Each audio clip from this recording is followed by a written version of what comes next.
আজকের দিনে স্মার্টফোন ছাড়া মানুষের জীবনই চলে না।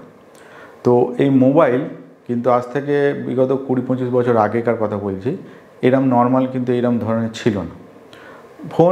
মোবাইল ফোন ইউজ হতো মোট কথা ধরুন ইনকামিং এবং আউটগোয়িংয়ের জন্য। তো ধীরে ধীরে মোবাইলে কিন্তু অনেক কিছু চেঞ্জ এসছে, তাতে মিউজিক এসছে, ভিডিও এসছে, তারপরে ইন্টারনেট এসে গেছে। আজকের দিনে মোবাইলে আপনারা খেলা, টিভির রিপ্লেসমেন্টও মোবাইল হয়ে গেছে। অনেক ওটিটি প্ল্যাটফর্ম এখানে দেখা যায়। খেলা তো বেশিরভাগ লোকই মানুষ এখন টিভিতে থেকে বেশিরভাগ সময় মোবাইলেই দেখে। নিউজ এখানে দেখে, নানান ওয়েব সিরিজ দেখে, সিনেমাও দেখে, টিভি দেখে, সমস্ত কিছু দেখে।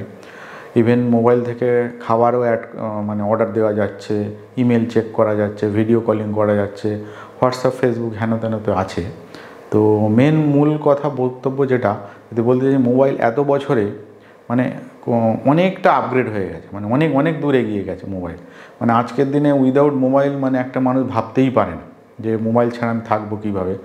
আজকে ইভেন আপনি সব কিছু ছেড়ে থাকতে পারবেন, হয়তো একবেলা নাও খেয়েও থাকতে পারবেন, চান না করেও করতে পারেন, কিন্তু মোবাইল ছাড়া যদি বলা হয় আপনাকে 1 ঘন্টা থাকতে, সেটা কিন্তু খুবই দুর্বিষহ ব্যাপারটা।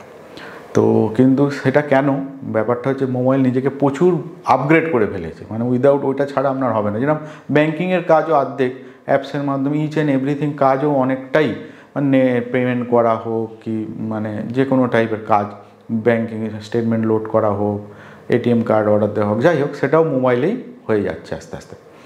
হয়ে গেছে, হয়ে যায়নি, হয়ে আস্তে আস্তে সমস্ত লোক এইটাই করে নিচ্ছে। তো দেখুন মোবাইল কিন্তু অনেক এগিয়ে গেছে। আরও অনেক কিছু অ্যাপস আছে এটসেট্রা, প্রচুর কিছু অ্যাপস আছে মোবাইল থেকে, সমস্ত কিছু করা যাচ্ছে। কিন্তু মানুষ সেই ক্ষেত্রে, ইনভেস্টমেন্টের ক্ষেত্রে বিশেষ করে বলি, অনেক মানুষ এখনও আছে তারা কিন্তু আপগ্রেড হতে পারেনি। যেখানে পুরনো ছিল ইনভেস্টমেন্ট ক্ষেত্রে সেই এফডি আর সেই সেভিংস অ্যাকাউন্টেই পড়ে আছে। তো একটা মোবাইল ধরুন আজকের দিনে বলি যে ছোটোখাটো কম দামি যে মোবাইল, 5,000 টাকার মোবাইল, তারাও কিন্তু 3-4 মাস অন্তর আপগ্রেড হয়, আপগ্রেড চায়। তো মানুষ যদি নিজের ইনভেস্টমেন্টের সম্বন্ধেই আপগ্রেডনেসটা না আনতে পারে নিজের মধ্যে, তাহলে কিন্তু ভবিষ্যৎ খুবই বিপদ। যেভাবে ইনফ্লেশন বাড়ছে তার রেসপেক্টে কিন্তু খুবই বিপদ। মোবাইলের আমি কেন উদাহরণ দিলাম, মোবাইল ছাড়া যেহেতু চলে না, এবং মোবাইল ইচ অ্যান্ড এভরি দিকে, মোবাইল ছাড়া আজকের দিন ইচ অ্যান্ড এভরি, ধরুন কম্পিউটারেও অনেক কাজ সেটাও মোবাইলেই হয়ে যাচ্ছে। অর্ধেক লোকের হয়তো কম্পিউটারও নেই বা ল্যাপটপ, যাই বলেন, কিছুই নেই, মোবাইলেই সেইটা করে ফেলছে।